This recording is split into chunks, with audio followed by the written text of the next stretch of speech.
of a nation awakening. I hear the sound of a people rising, and I hear the sound of every stronghold breaking, yes, and I see the light of you. Center. Nous sommes très heureux d'être avec vous ce matin, cet après-midi je dirais, pour notre enseignement de vendredi. Nous parlons de ministère de prophète. Comme nous avons élaboré le ministère de l'apôtre, nous l'avons fini. Et nous continuons encore avec cet enseignement de ministère de prophète aujourd'hui, donner quelques éléments qui peuvent nous donner des indications qu'il faut, afin de reconnaître dans la personne que le Seigneur a envoyée pour le salut de nos âmes, ou le développement, ou sinon l'édification de notre esprit pour que nous puissions arriver à l'être fait à l'état parfait de Christ, pour que nous puissions recevoir la plénitude de Christ en nous, tel qu'il est, tel que nous serons. C'est ce que la Bible est en train de nous dire, que les chrétiens et ceux qui croient en Dieu, à la fin, nous allons devenir comme Christ, et c'est ça le but du ministère que le Seigneur a envoyé dans le monde. Les 5 dons du ministère sont venus pour que l'homme puisse être édifié, qu'il arrive à l'être fait, à l'état parfait de Christ, à la plénitude de sa personne, afin que nous puissions refléter ce que Dieu a prédestiné pour nous avant le commencement du monde. Alors, avant de commencer cela, je veux faire une petite prière pour sceller la parole de Dieu. Seigneur, nous te prions aujourd'hui, parce que la parole dit, Seigneur, l'homme ne vivra pas seulement de pain, seulement, mais de toute parole qui sort de la bouche des dieux. Seigneur, en ce moment, tel que nous sommes en train de prier, nous prions que ta parole soit une révélation, une vie pour quelqu'un en ce matin ou en cet après-midi, Seigneur. Nous prions à ce que, Seigneur, ton esprit nous guide et que ton onction soit sur nous et qu'elle déborde, Seigneur, dans nos coupes, afin que nous puissions accomplir ta volonté et seule ta volonté. C'est dans le nom de Jésus-Christ de Nazareth que j'ai ainsi prié. Disons Amen. Alors, je vais lire le verset que nous sommes en train de tirer les principes de cet enseignement dans le livre de Éphésiens chapitre 4. Je commencerai à lire à partir du verset 8 au verset 14. La Bible dit, c'est pourquoi il est dit, étant monté en haut, il a emmené des captifs et il a fait des dons aux hommes. Or, que signifie il est monté sinon qu'il est aussi descendu dans les régions inférieures de la terre? Celui qui est descendu, c'est le même qui est monté au-dessus de tous cieux, afin de remplir toutes choses. Verset 11, la Bible dit, et il a donné les uns comme apôtres, les autres comme prophètes, les autres comme évangélistes, les autres comme pasteurs et docteurs, pour le perfectionnement des saints, en vue de l'œuvre du ministère et de l'édification du corps du Christ, jusqu'à ce que nous soyons tous parvenus à l'unité de la foi et de la connaissance du Fils de Dieu, à l'état d'homme fait à la mesure de la stature parfaite de Christ. Alors, le dernier verset, la Bible dit, afin que nous soyons plus des enfants, flottants et emportés à tout vent de doctrine par la tromperie des hommes, pour leur ruse dans le moyen de séduction. Alors, la raison pour laquelle le Seigneur a envoyé les 5 dons du ministère, c'est pour que nous ne puissions pas être séduits par rapport à ce que l'ennemi avait déjà prévu. Dieu voulait que nous puissions être au courant de tout ce qui se passe, de la manière dont nous allons nous développer. C'est quoi le but qu'il a donné à l'Église sur la terre? Parce que s'il avait sauvé le monde, il pouvait juste prendre tout le monde. Et parce que c'était un Dieu omniscient, il pouvait aller même dans les générations futures, sauver les gens là-bas et nous ramener tous dans le royaume de son amour. Mais il a jugé bon qu'à cause du péché d'Adam et Ève, la Bible dit qu'on était éloigné de la gloire de Dieu. Cela veut dire que Dieu devait faire un plan de rédemption afin de nous ramener. Et ce mot ramener là, qui nous ramener à le royaume de son amour, cela veut dire qu'on parle de développement. L'homme avait perdu l'essence de la perfection qu'il avait en lui. Et Dieu devait faire un plan de rédemption qui devait faire quoi? Qui devait le restaurer. Cela veut dire que c'est un processus. C'est pourquoi les 5 dons du ministère sont venus à l'Église. Pourquoi? Pour nous emmener à cette perfectionnement de ce que nous étions quand le Seigneur nous a créés. La Bible dit que Dieu avait formé le corps de l'homme qu'il avait créé. Il avait formé de la boue, ou sinon de l'argile. Et ce qu'il avait formé, il avait soufflé en lui un esprit et elle était devenue une âme vivante. Le souffle que Dieu avait soufflé, c'est ce qui a fait de nous devenir des humains. En ce moment-là, nous avons l'essence de la perfection dans ce qu'il avait formé. Mais quand l'homme a péché, nous avons perdu cette essence de la perfection. C'est au travers de 5 ministères, au travers de l'œuvre de la croix de Christ, que Dieu a donné des dons aux hommes pour que nous puissions retourner à ce que le Seigneur avait prédestiné à l'humain de vivre sur la terre. C'est pourquoi nous parlons de 5 dons du ministère. Aujourd'hui, nous allons continuer sur le ministère de prophète. Je voulais juste élaborer quelques principes ici. Je pense que j'avais expliqué les 2 dimensions du mot prophète, quand ça a commencé par le développement du nabi et c'est arrivé au mot roua. Et c'est ce que nous allons développer aujourd'hui. Qu'est-ce que nous avons dit? On a dit que nabi, c'était des prophètes qui étaient inconscients. Cela veut dire que l'Esprit de Dieu était sur eux. Il les poussait à faire des choses qu'eux-mêmes, ils n'avaient pas contrôle tant qu'ils étaient obéissants à Dieu. C'est ce qu'on appelait les prophètes. On a donné l'exemple du roi Ésaü quand il est parti. Le sacrificateur lui a dit, le prophète, ou sinon le sacrificateur Samuel lui a dit, tu vas aller dans un endroit, après avoir mis l'onction sur lui, ou l'huile sur sa tête, il a dit, tu vas aller dans un endroit, tu vas trouver des prophètes, et quand tu vas te connecter avec eux, tu vas prophétiser, et ça sera le signe que le Seigneur t'a mis roi sur Israël. En ce moment-là, ces gens-là, dès que tu te connectes à eux, directement quelque chose commence à monter en toi, tu prophétises, si le Seigneur te donne l'aval. Et ça, c'est la première dimension de ce que Dieu voulait utiliser les prophètes, parce que c'était le moyen par lequel Dieu pouvait parler aux hommes. Et dans la dimension maintenant de la maturité, quand le Seigneur a commencé à parler à nos prophètes majeurs, il leur parlait de la dimension du roua. Et c'est ce que je veux définir aujourd'hui. Le roua, en fait, c'est le souffle que Dieu avait soufflé dans les narines du corps qu'il avait formé.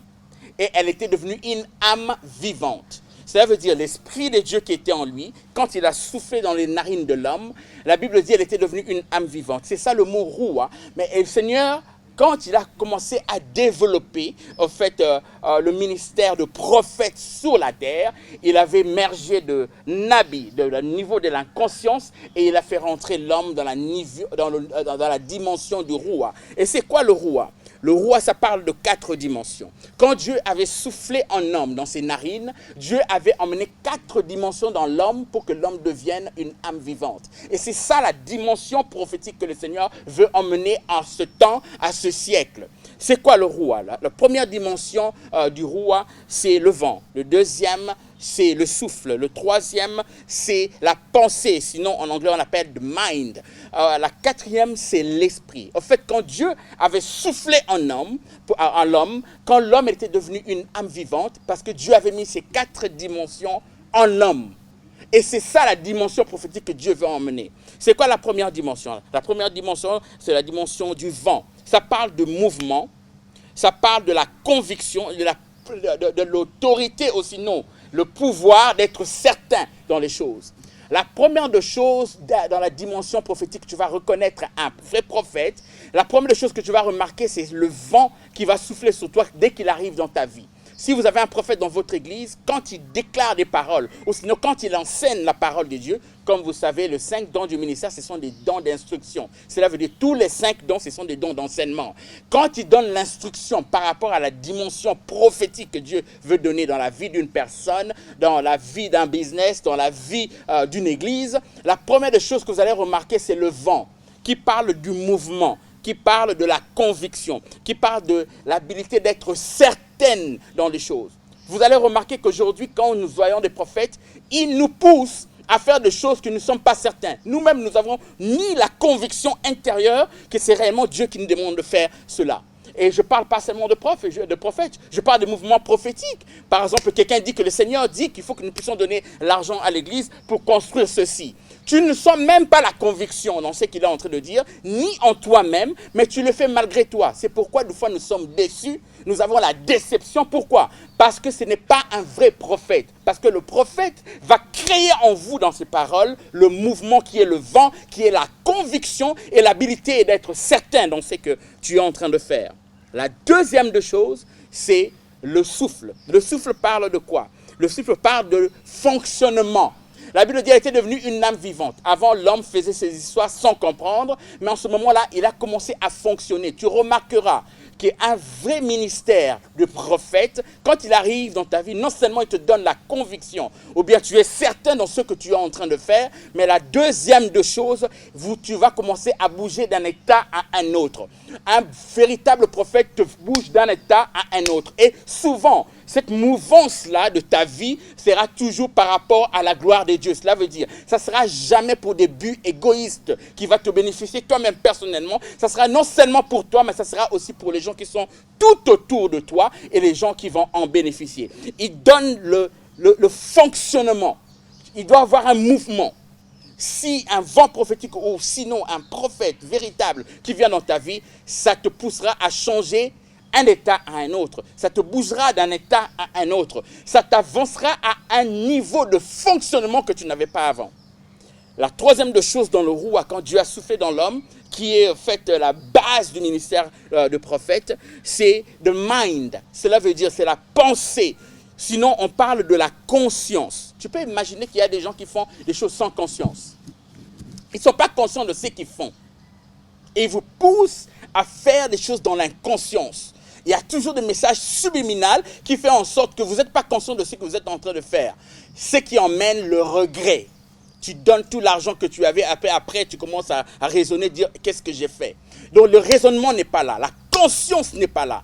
Le vrai ministère de prophète, c'est le ministère qui va non seulement t'emmener la conviction, il va t'emmener le fonctionnement et tout ce que tu vas faire, tu vas être au courant de ce que tu fais.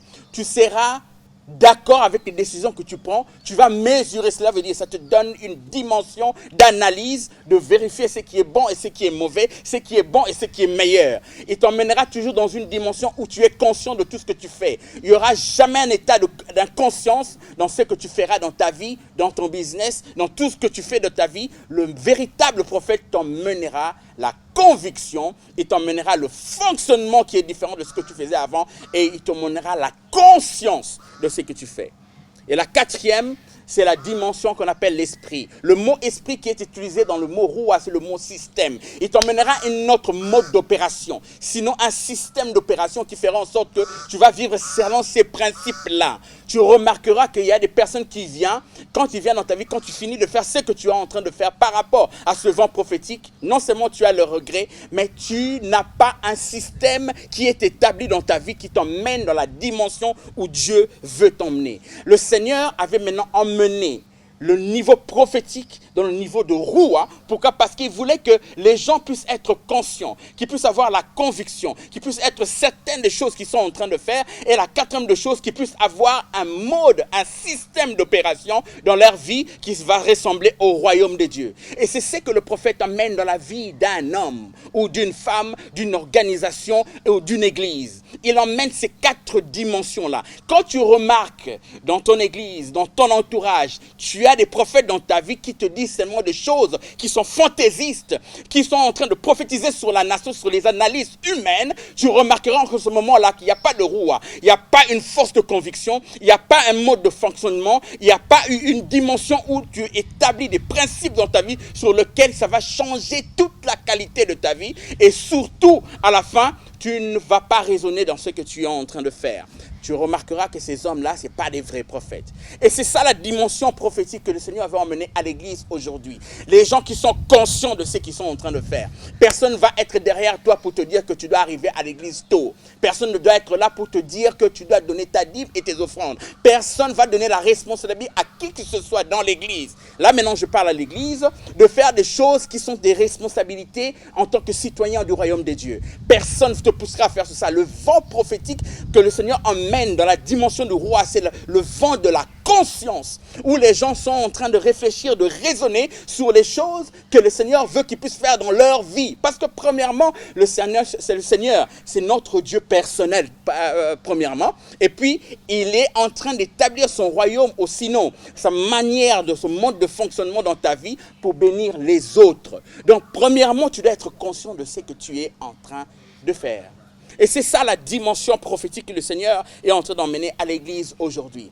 Je l'ai dit la dernière fois, je dis si tu veux avoir un vrai modèle prophétique, regarde Jean-Baptiste. C'est quelqu'un qui était pas comme toute autre personne. Il habitait, il dormait dans la forêt. Il sortait, il s'habillait pas comme tout le monde. On n'a pas vu de miracles accomplir dans sa vie. Tout ce qu'il disait, c'était répentez-vous car le royaume de Dieu, non seulement elle est proche, mais elle est ici. Il a dit répentez-vous. Et le modèle parfait du prophétisme, c'est d'emmener les gens vers Christ. C'est d'emmener les gens vers le salut. C'est d'emmener les gens vers la perfection de la nature de Christ dans ta vie. Il y a une manière que Dieu a prédestinée pour chaque personne prophétiquement à vivre selon ce que lui il a prédestiné avant le commencement du monde. Et c'est la dimension prophétique qui nous emmène à cette dimension de conscience, premièrement, de ce que nous sommes en train de faire, non seulement par rapport à nous, par rapport aux gens qui sont tout autour de nous, et par rapport à Dieu, avec qui nous avons une relation personnelle. Et c'est ça la dimension prophétique que le Seigneur est en train d'emmener à l'Église. C'est ça les vrais prophètes que Dieu emmène à l'Église. Tu retrouveras en eux ces 4 dimensions du roi en eux. Je pense que pour aujourd'hui, l'enseignement d'aujourd'hui, je veux m'arrêter là.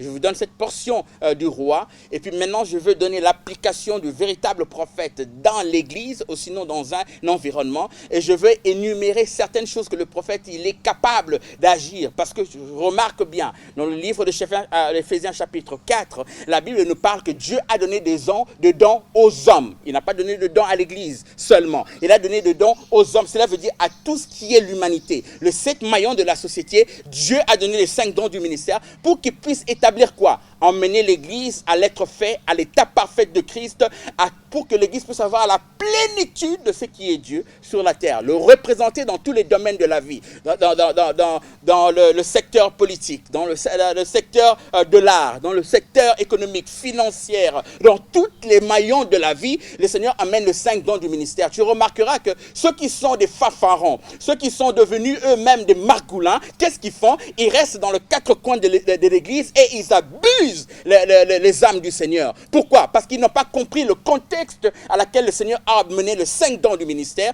Nous l'avons lu ici dans le livre d'Éphésiens. La Bible dit qu'il a fait des dons aux hommes. Il parle de l'humanité. Cela veut dire tout ce qui est fonctionnement humain. Les 5 dons du ministère sont donnés. Ceux qui sont pasteurs, ceux qui sont prophètes, ceux qui sont apôtres, évangélistes, dans tous les 5 dons du ministère, votre ministère ne s'arrête pas seulement à l'église. Ça s'arrête partout dans tous les domaines de la vie de la terre.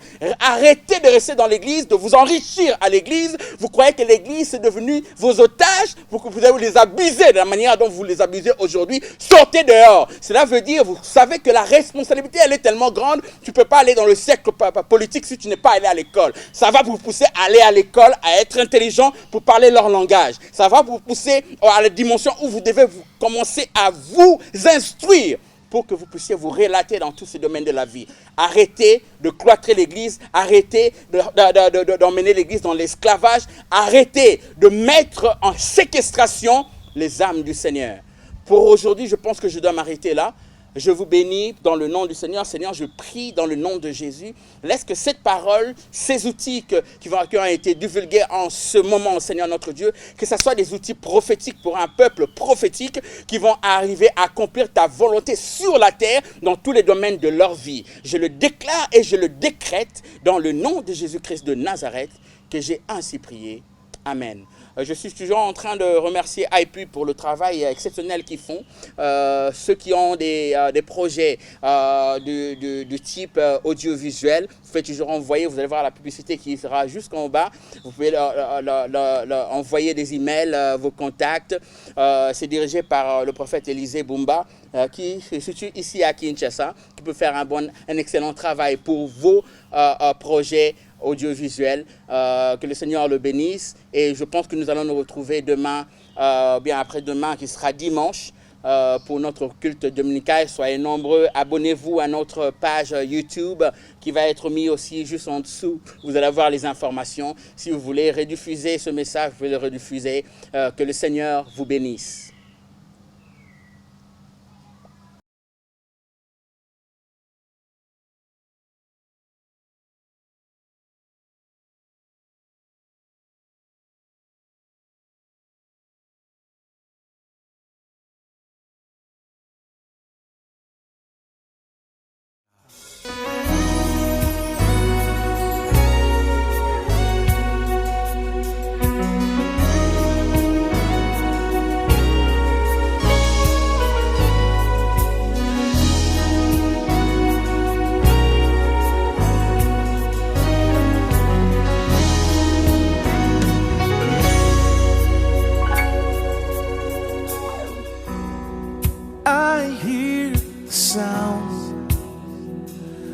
of a nation awakening. I hear the sound of a people rising, and I hear the sound of every stronghold breaking, yes, and I see the light of your glory shining, and we won't miss, oh Lord,